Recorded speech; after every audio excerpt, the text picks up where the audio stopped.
el universo mecánico y más allá.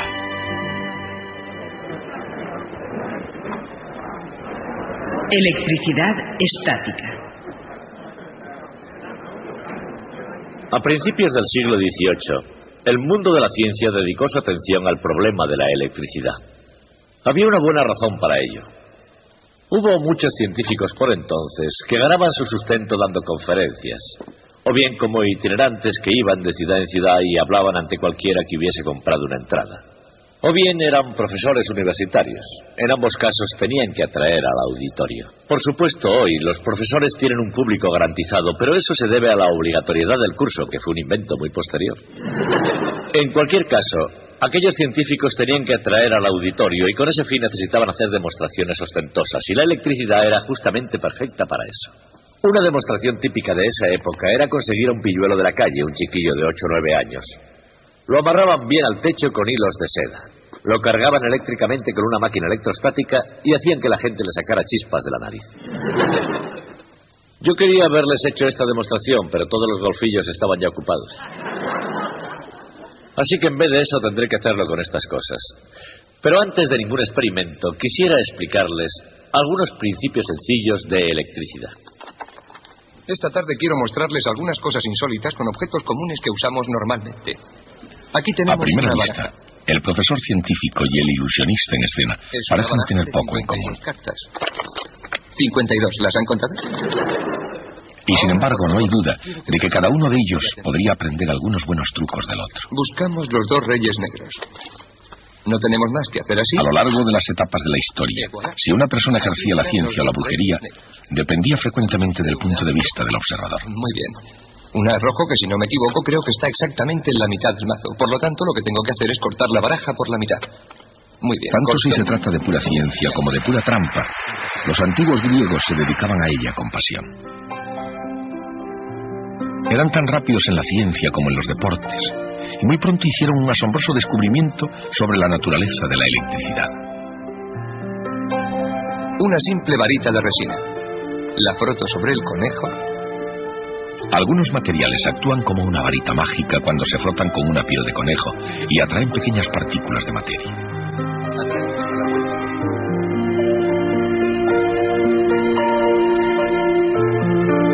Finalmente, los científicos serían capaces de explicar exactamente cómo funciona realmente este fenómeno, la electricidad. Y al contrario que el prestidigitador profesional, los primeros electricistas estaban deseosos de compartir los secretos de su oficio. Por ejemplo, una de las claves de la electricidad dejó de ser un secreto desde que Benjamin Franklin probó su habilidad en este campo. Difundió la versión que en inglés corriente era algo como esto: algo llamado carga, la carga eléctrica, es la causa de la fuerza eléctrica. Fue genial con reservas, pero ¿cuál era la conexión entre carga y fuerza?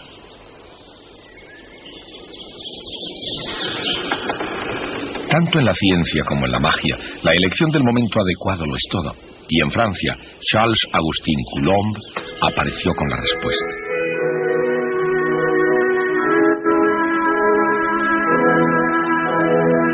El experimento de Coulomb, que reveló la relación entre carga y fuerza, sería verificado por otros científicos y lo más importante es que sería descrito en términos matemáticos sencillos.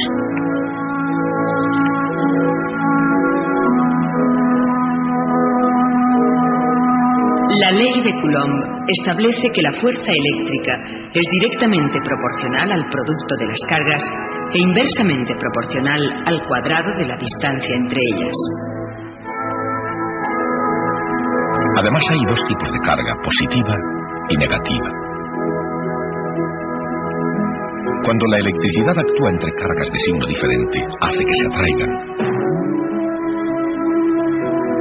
Pero cuando actúa entre cargas de igual signo, éstas se repelen.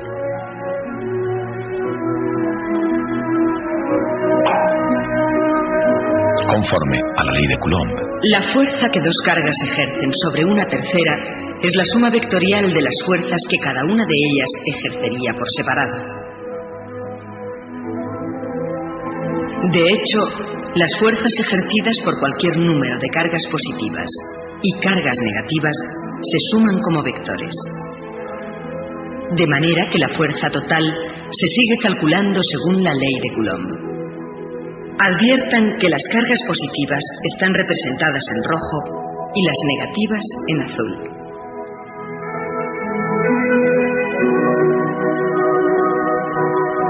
La carga eléctrica ejerce a la vez que experimenta la fuerza eléctrica.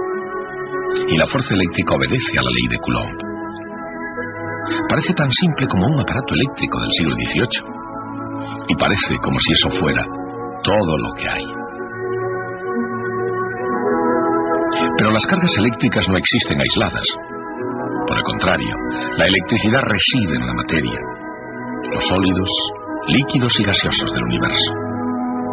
Y no importa en qué forma, sólido, líquido o gas, la materia misma es esencialmente eléctrica por naturaleza. De manera que para entender la electricidad, uno debe primero llegar a un acuerdo con respecto a la materia. Por otro lado, para entender la materia, uno debe primero captar los fundamentos de la electricidad. De hecho, ninguna de las dos puede entenderse sin la otra.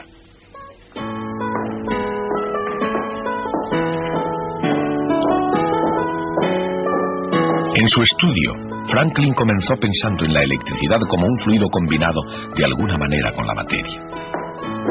Si había demasiado fluido, suponía la materia cargada positivamente con fluido eléctrico. Si había demasiado poco fluido, suponía que la materia estaba cargada negativamente de electricidad. Por lo tanto, en la mente de Franklin, la materia estaba en su estado normal, es decir, eléctricamente neutra y equilibrada, solo cuando contenía la cantidad correcta de fluido eléctrico. Franklin fue el primero en ver la electricidad en términos positivos y negativos. Pero en lugar de ver dos tipos distintos de cargas, veía demasiada o muy poca cantidad del mismo fluido eléctrico. Y aquí está el dado. En buenas manos, el simple fluido eléctrico de Franklin se convirtió en dos tipos de carga eléctrica. Y de estos dos, otros dos. Desaparecen de uno en uno en el cubilete de forma... A la larga y acumulando conocimientos pieza a pieza, los científicos pudieron ponerlos juntos como una única estructura cuyos bloques básicos de construcción son átomos unidos por carga eléctrica positiva y negativa.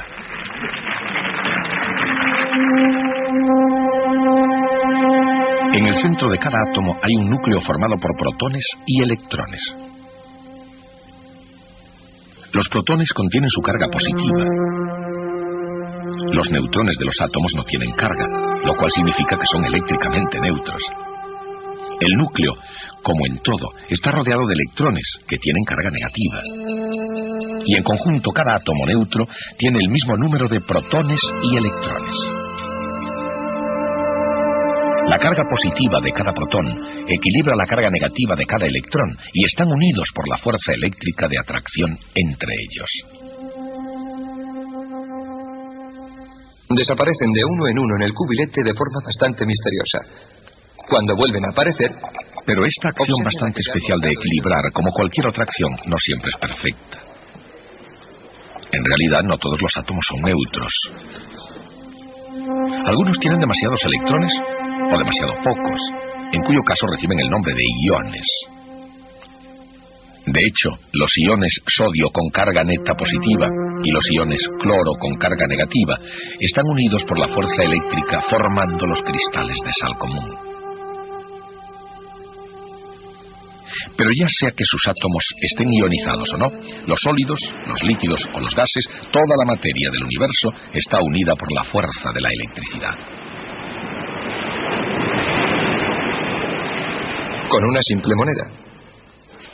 Por ejemplo, y de todas las formas de materia, ninguna muestra los efectos de la electricidad más claramente que los metales. Por otra de oro macizo. Oro. La materia de la que están hechos los sueños.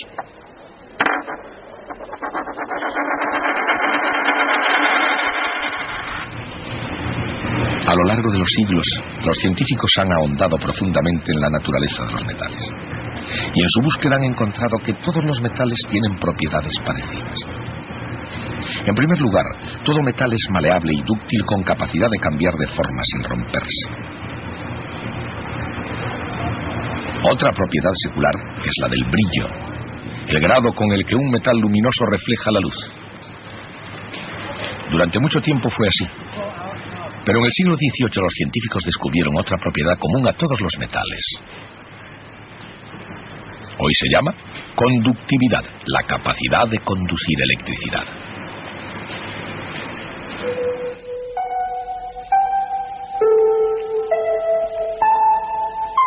En un aislante, la carga eléctrica permanece donde está.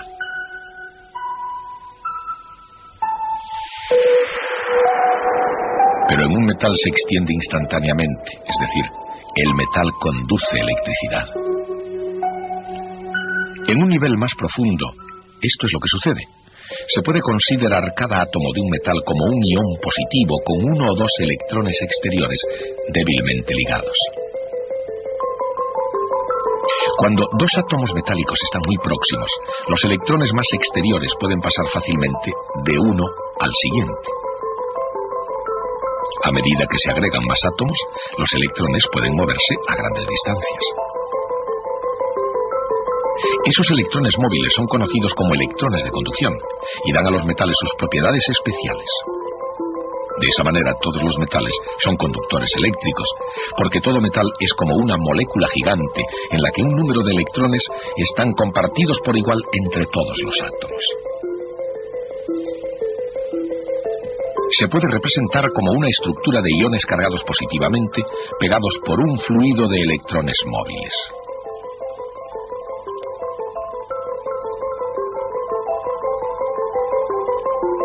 Si se coloca una carga positiva cerca de un metal, atraerá a los electrones móviles cargados negativamente hacia sí, haciéndolos acumularse en la superficie más cercana.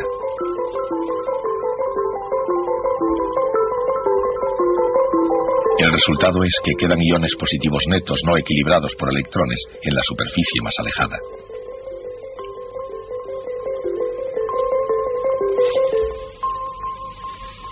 Cuanto más se acerca una carga eléctrica a un metal, mayor será la carga de signo contrario que se formará en la superficie cercana, y mayor será la carga del mismo signo que quedará en el resto de la superficie.